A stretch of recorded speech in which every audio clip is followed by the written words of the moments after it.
రెండవ రాజుల గ్రంథం 6వ అధ్యాయం మనందరికీ తెలిసిందే. ఓకేనా నాన్న?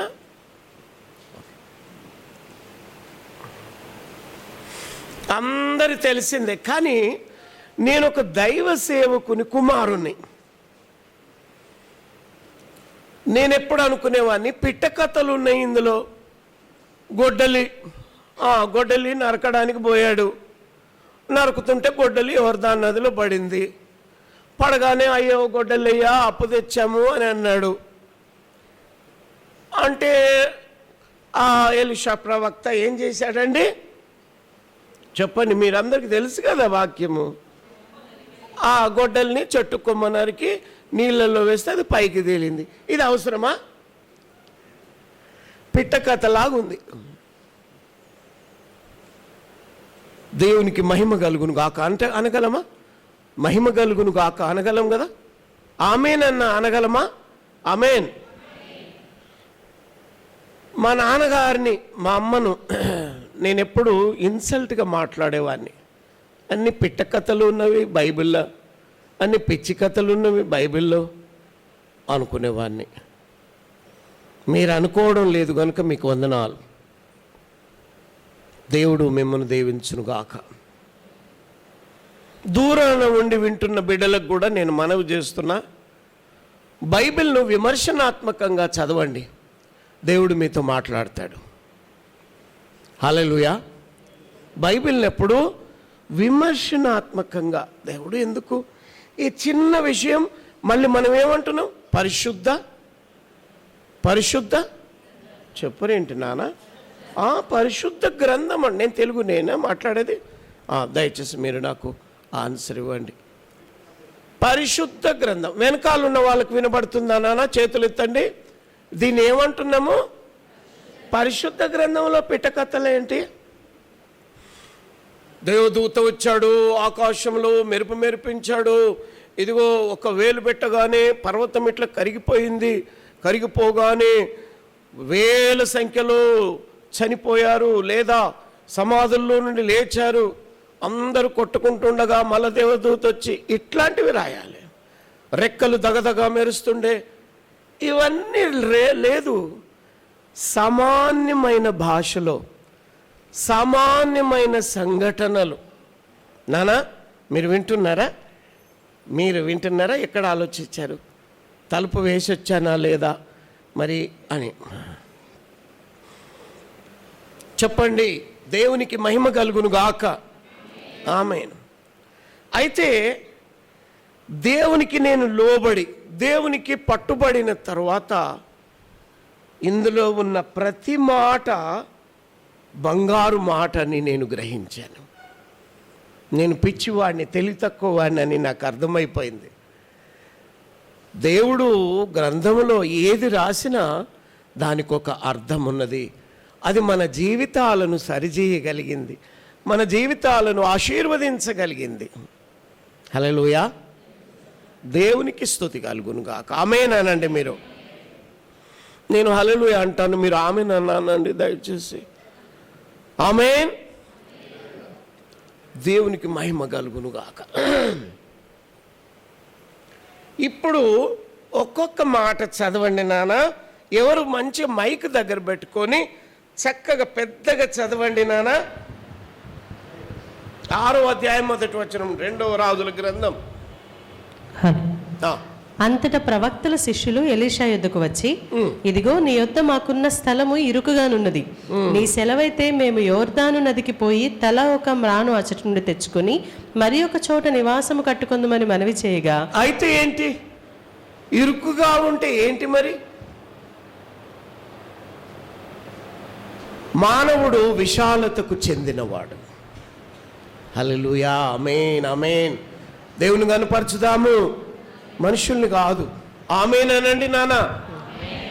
మనిషి ఇరుకైన స్థితికి చెందినవాడు కాడు. ఒక పురుగును బురదలో వేస్తే అక్కడ బ్రతకగలదు. ఒక పామును గుంటలో వేస్తే అక్కడ బ్రతుకుద్దది. కానీ మనిషిని యోసేపును గుంటలో వేశారు,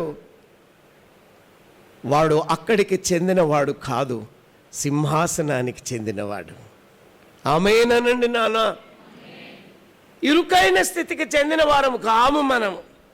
ఎందుకంటే దేవుని స్వరూపములో, దేవుని పోలిక చొప్పున మనము సృష్టించబడినాం.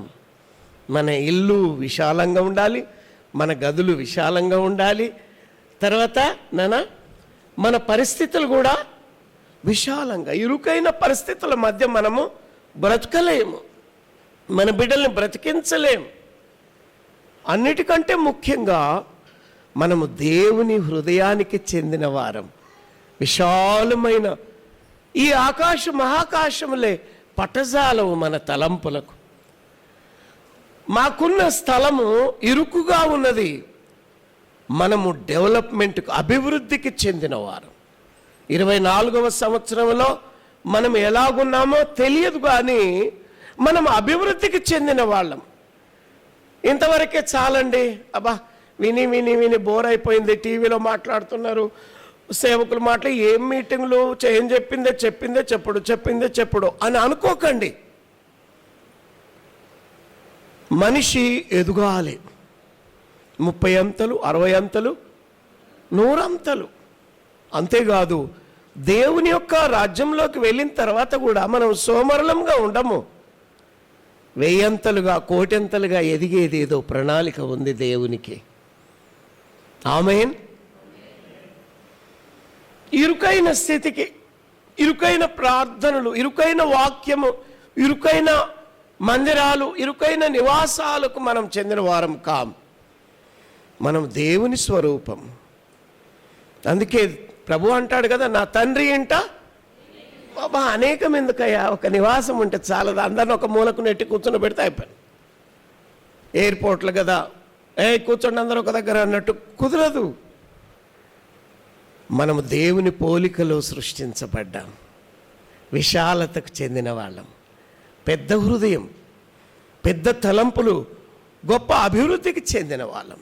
చదువు నాన్న. ఇప్పుడు ఒకడు దయచేసి నీ దాసులమైన మాతో కూడా నీవు రావాలనని కోరగా అతడు, మళ్ళీ అది చదువు నాన్న. నీ సెలవైతే మేము యోర్దాను నదికి పోయి తల ఒక మ్రాను అచ్చటి నుండి తెచ్చుకొని, అయ్యా ఒక్కరు లేదా ఇద్దరిని పంపు, అందరి కోసం కట్టెలు తీసుకొని వస్తారు అని అంటే సరిపోద్ది. ప్రతి వారికి ఒక గొడ్డలి, ప్రతి వారికి ఒక కొమ్మ, ప్రతి వారికి ఒక పని బాధ్యత ఉన్నది. సంఘములో, కుటుంబంలో ప్రతి వారికి ఒక పాత్ర ఉంది. శరీరంలో ప్రతి అవయవానికి ఒక పాత్ర ఉన్నట్టు దేవుని సంఘములో ప్రతి వారికి ఒక గొడ్డలి, ప్రతి వారికి పని ఉంది. సర్పంచ్ గారు చెప్పారు, రేపు దయచేసి మన గ్రామంలో ఒకరి పెళ్ళి ఉంది, వాళ్ళ కొరకు నేను ఒక డ్రమ్ము పెడుతూ ఉన్నాను, తెల్లవారి సరికల్లా మీరు ప్రతి ఇంటికి ఒకరు లీటర్ పాలు పోయాలి అని అంటే, తెల్లవారి లేచి చూస్తే అన్ని నీళ్ళే ఉన్నాయి. ఎందుకంటే పక్కింటోళ్ళు పోస్తారులే, వాళ్ళు పోస్తారులే, వీళ్ళు పోస్తారులే అని అన్ని నీళ్ళు పోసారు. పాలు లేవు, అన్నీ నీళ్ళే. నీ దశమ భాగం, నీ ప్రార్థన, నీ కన్నీళ్ళు, సంఘములో స్థలం ఉంది.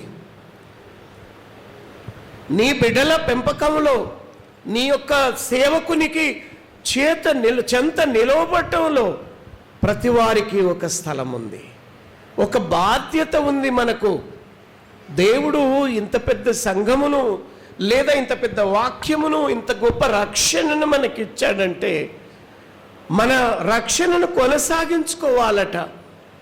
ప్రతి వారికి ఒక వరం ఇచ్చాడు దేవుడు.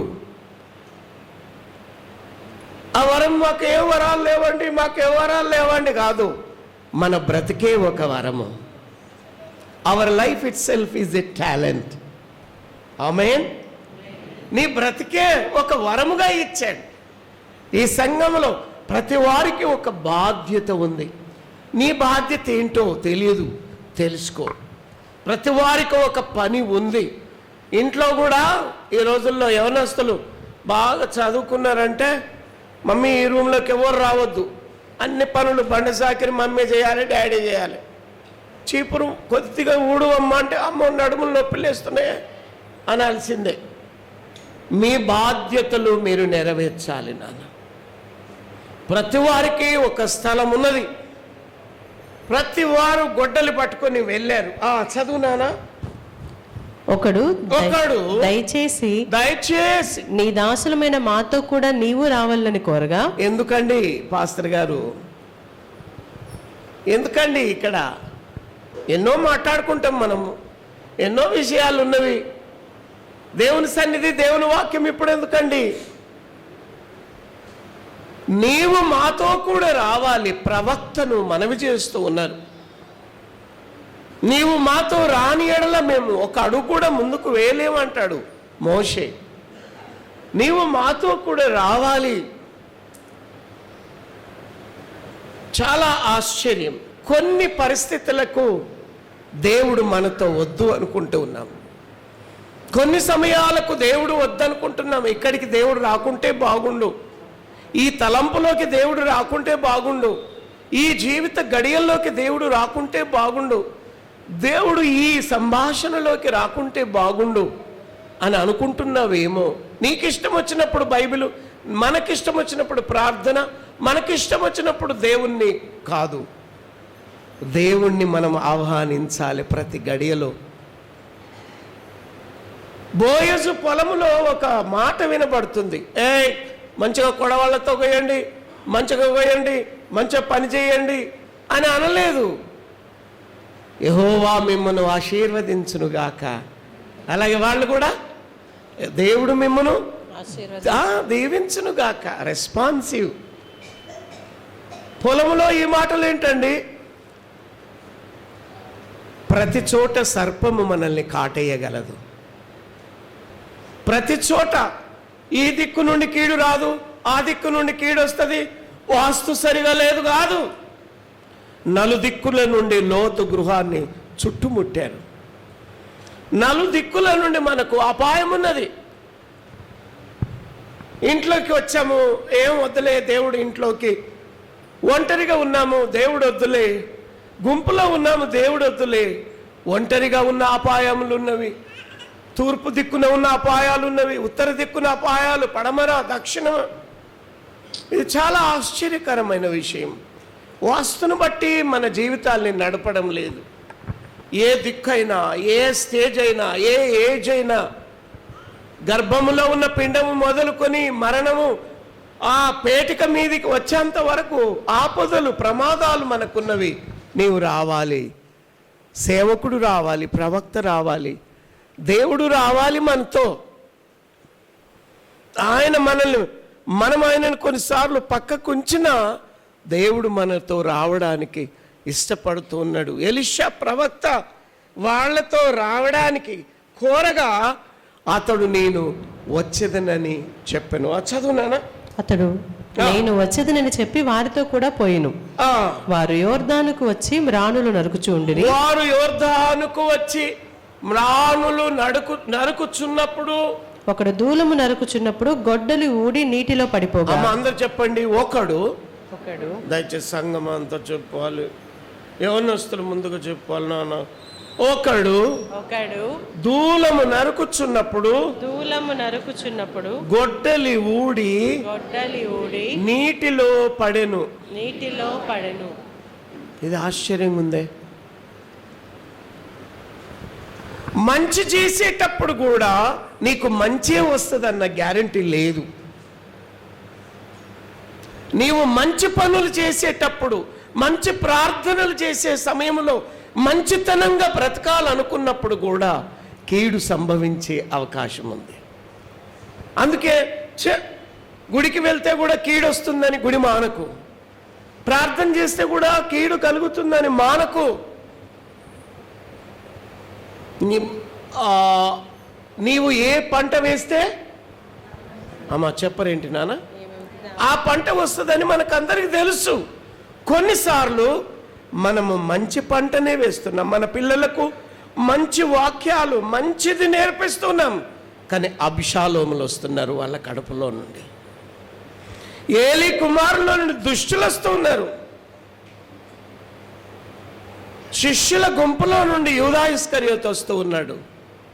నీవెప్పుడు అనుకోకు నేను మంచి చేస్తున్నా కనుక మంచి వస్తుంది ఈ సంవత్సరంలో, జ్యోతిష్కుడు ఏమైనా చెప్పని గాక ఈ సంవత్సరంలో నీ రాశి ఫలాలు బాగున్నవి, నీకు మంచి జరుగుద్ది అని అనుకోవక్కు. నువ్వు నేను మంచి చేస్తున్నా కదా, నేను ప్రార్థన చేస్తున్నా కదా, నేను ఎవరికి కీడు చేస్తున్నా కదా, చేయడం లేదు కదా, నాకు మేలే జరుగుద్ది అని అనుకోమాక.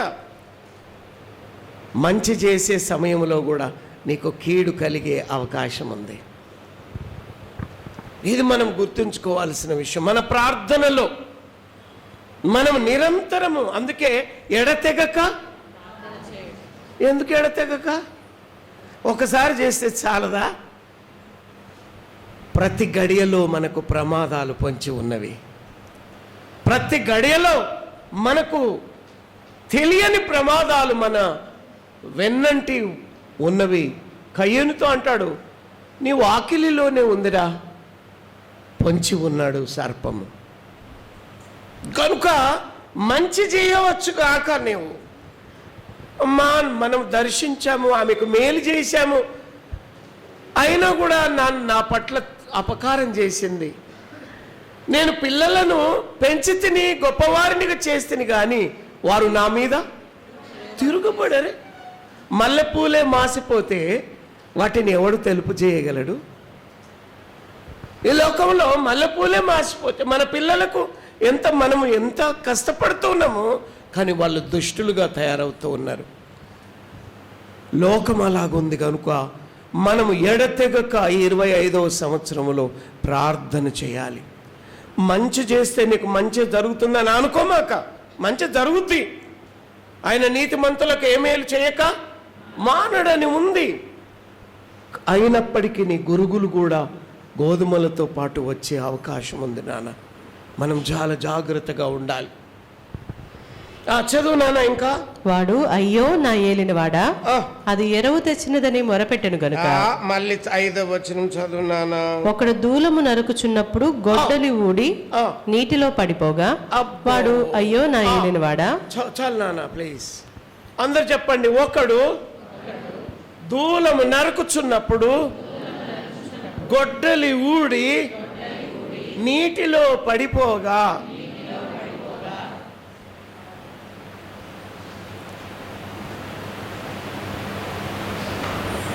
అంత బాగానే ఉంది, ఏం పర్వాలేదు, అంత చక్కగానే ఉంది, మనం కరెక్ట్గా పనిచేస్తున్నాము, మనలో ఏ లోపం లేదు, ఎంత సవ్యంగా ఉంది వాతావరణము, అన్నీ కూడా బాగున్నవి, మంచి రోజులు వచ్చాయి అని అనుకుంటూ ఉండగానే అనుకోని సంఘటనలేవో జరిగే అవకాశం ఉంది, ప్రమాదం ఉంది. అన్నీ అనుకున్నవే జరగవు ఈ లోకంలో, అనుకోనివి కూడా జరుగుతాయి. ఇంగ్లీష్లో ఒక ప్రోవర్బ్ ఉంది కదా నాన్న, expect unexpected things in every corner. అనుకోని సంఘటనలు జరుగుతాయని ప్రతిసారి అనుకో, అంత క్షేమమే జరుగుద్ది అని అనుకోమాక. బెత్లెహేము దాని సకల ప్రాంతంలో ఉన్న తల్లులు అనుకుంటున్నారు, బా దేవుడు బిడ్డలనిచ్చాడు, కుమారులనిచ్చాడు, 2 ఏళ్ళైంది, మాకేం పర్వాలేదు అనుకుంటూ ఉన్నారు. కానీ ఖడ్గదారులు, హేరోదు భటులు రానే వచ్చారు. దాని సకల ప్రాంతంలో ఉన్న వారిని అందరినీ కూడా అకస్మాత్తుగా చంపించారు. రాహేలు వారు లేనందున ఓదార్పు పొందనోళ్ళక ఉండెను. ఓదార్పు పొందలేని దుఃఖం ఉన్నది లోకంలో మనకు. అనుకోని ఎందుకు గుడికి రావాలండి? ఎందుకు రావాలి మందిరానికి? ఎందుకు ప్రార్థన చేయాలి? ఎందుకు పాస్టర్ గారి మాట వినాలి? ఎందుకు డైలీ వాక్యం చదవాలి? Because you expect unexpected things. ఎందుకనగా నీవు అనుకోని సంఘటనలు జరుగుతాయని అనుకో, తెలియదు మనకు ఎప్పుడేం సంభవిస్తుందో. మిత్రులే శత్రువులు అవుతున్నారు, మన కడుపున పుట్టిన బిడ్డలే దుర్మార్గులు అవుతున్నారు. మనం సంపాదించిన ఆస్తి క్షణంలో, ఒక్క క్షణంలో కాలిఫోర్నియా, ఎవరనుకున్నారండి? కాలిఫోర్నియా రాష్ట్రం అంతా సినీ యాక్టర్స్ అంతా కూడా ఎక్కడున్నాడు దేవుడు అని బైబిల్ చింపేసింది. ఆమె పెద్ద సెలబ్రిటీ, హాలీవుడ్ యాక్టర్. కానీ ఒక్క నిమిషంలో, ఒక రాత్రిలో కాలిఫోర్నియా రాష్ట్రం అంతా కాలిపోయింది. వాళ్ళు అనుకోని సంఘటనలు జరుగుతాయని నువ్వు అనుకో ఈ 25వ సంవత్సరంలో. గనుకనే ఎడతెగక మనల్ని మరచిపోని దేవుడు ఉన్నాడు మనకు. అందుకే నేను ఆ పాట రాశాను కదా నాన్న. మరువలేదు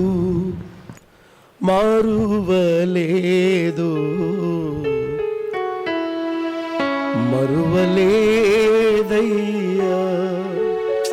ఎంత గొప్ప దేవుడండి. అనుకోని సంఘటనలు ఉన్నాయి కనుక నేను నిన్ను మరవలేదురా. మరువలేదు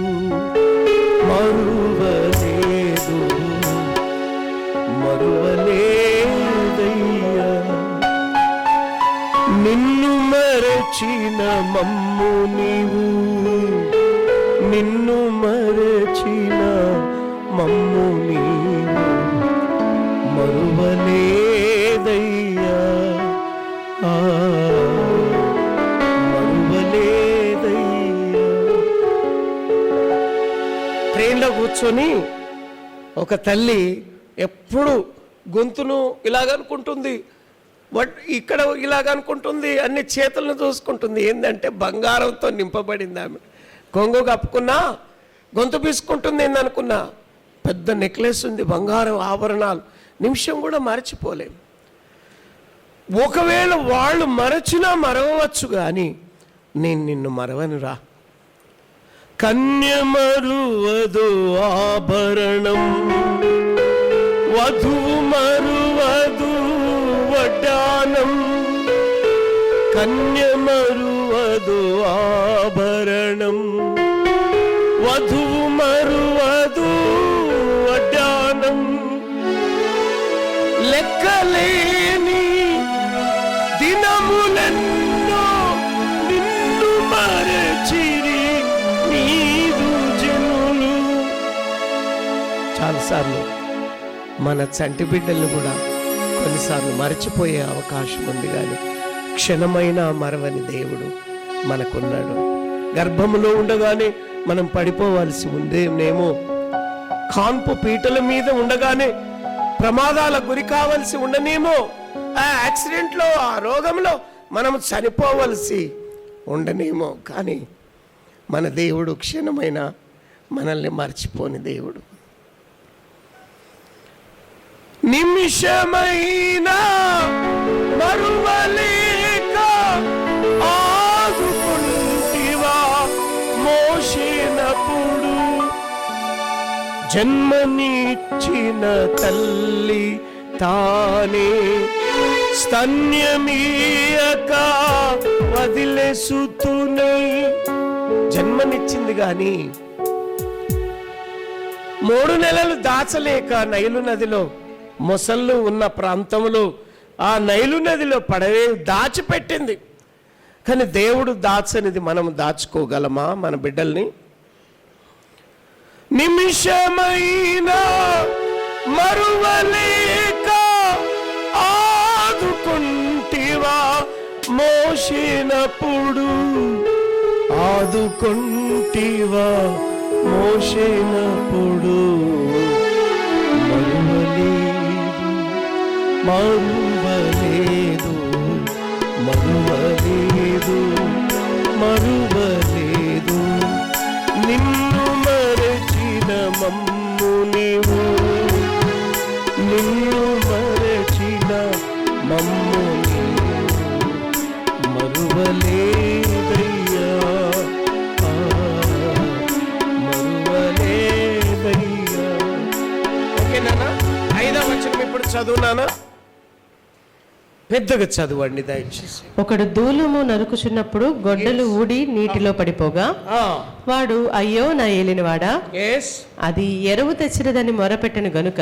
ఎరువు అంటే ఇది 3 విధాలైన ప్రాంతాలకు, రాయలసీమ, తెలంగాణ, ఆంధ్ర లాంగ్వేజ్ ఉన్నవి. అచ్చి ఉండిరి అంటే అప్పు ఉండిరి అని. ఎరవు తెచ్చింది అప్పుగా తెచ్చింది ఇది, ఈ గొడ్డలి. చదువునానా? ఆ దైవజనుడు అదెక్కడ పడినని అడిగెను. ఆహా. వాడు అతనికి ఆ స్థలమును చూపింపగా అతడు కొమ్మ ఒకటి నరికి నీళ్ళలో వేయగా గొడ్డలి తేలెను. చాలా ఆశ్చర్యం. అందరు చెప్పండి. కొమ్మ ఒకటి నరికి నీళ్ళలో వేయగా గొడ్డలి తేలెను. ఇదేం విషయం అండి? కొమ్మకు గొడ్డలికి, ఇనుముకు కర్రకు పొంతన లేదు. నా దేవుడు పొంతన లేని వాటితో దీవెనలు కురిపిస్తాడు. పొంతన లేని పరిస్థితులు యోసేపుకు స్వప్నమిచ్చాడు. అరే నీవు రాజు అవుతావురా, కానీ అనుభవాలేమో దాసునిగా అమ్మబడ్డాడు, అన్నలు అసూయపడ్డారు, కొట్టారు, గుంటలో పడదోచారు, అపనిందల పాలయ్యాడు, చెరసాలలో వేయబడ్డాడు. మనం వాక్యం ఏమి ఇక్కడ? మీరు దీవించబడతారు, మీరు దీవించబడతారు. బయటికి పోగానే అన్ని కష్టాలు. సంసారంలో కష్టం, శరీరంలో కష్టం, చదువులో కష్టం, కాలేజీలో కష్టం, ఇరుకులు, ఇబ్బందులతో ఉన్నాము. కానీ ప్రతికూల పరిస్థితుల మధ్య దేవుడు మనల్ని ఆశీర్వదిస్తాడు. నీవు చెరసాలకే, కష్టాలకే చెందిన వాడవు కావు, చెందిన దానవు కాదు. సింహాసనం ఎక్కిస్తాడు. చెరసాలలో నుండి డైరెక్ట్గా నువ్వు సింహాసనానికి రావాలి. నీళ్లకు గొడ్డలికి పొంతన లేదు. ఆమెనంటలేరు నానా. హల్లెలూయానండి. పోనీ వెళ్ళవయ్యానండి. హల్లెలూయా, దేవునికి మహిమ కలుగునుగా. పొంతన లేదు. ఓ పెళ్లి చేసుకుంటే ఏమనుకున్నావు మా వారంటే, ఏమనుకున్నావు మా వారంటే, ఆ సంవత్సరం అంతా చెప్పుకుంటారు. ఒక 10-15 ఏళ్ళు అయినాక మీ వారు ఎట్టున్నట్టు, ఆ పేరెత్తకు, ఆ పేరెత్తకు, ఆ పేరెత్తకు. ఏముంది సంసారం? చాలా ఆశ్చర్యం. దేవుడు పొంతన లేని స్థితిని, పొంతన లేని అబ్రహాముకు దేవుడు 100 సంవత్సరాల కుమారుణ్ణిచ్చి బలిరా అంటున్నాడు. పొంతన లేదు. బలిపీఠం మీద పెట్టి కత్తి ఎత్తి దూయబోయి నరకబోయేసరికి, అబ్రహామా నీ కుమారుణ్ణి కాదు, నా కుమారుణ్ణి నేను బలిగా ఇవ్వబోతున్నాను. ఆమేన్. పొంతన కనపడకపోవచ్చుగాక, మన ప్రార్థనకు, మన జీవితానికి, అనుభవానికి పొంతన లేకపోవచ్చుగాక, కానీ నమ్ముట నీ వలననైతే నమ్మువానికి సమస్తము. ప్రతికూల పరిస్థితుల మధ్య మనల్ని ఆశీర్వదిస్తాడు దేవుడు. నీవు నమ్మకంగా ఉంటే, provided you have to be faithful. నీవు నమ్మకంగా ఉంటే ప్రతికూల పరిస్థితుల మధ్య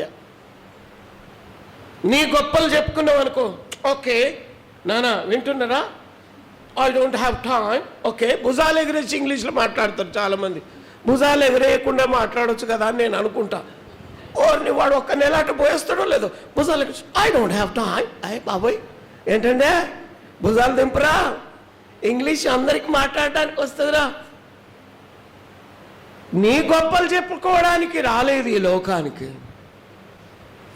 మన తండ్రి మనల్ని మర్చిపోలేదు.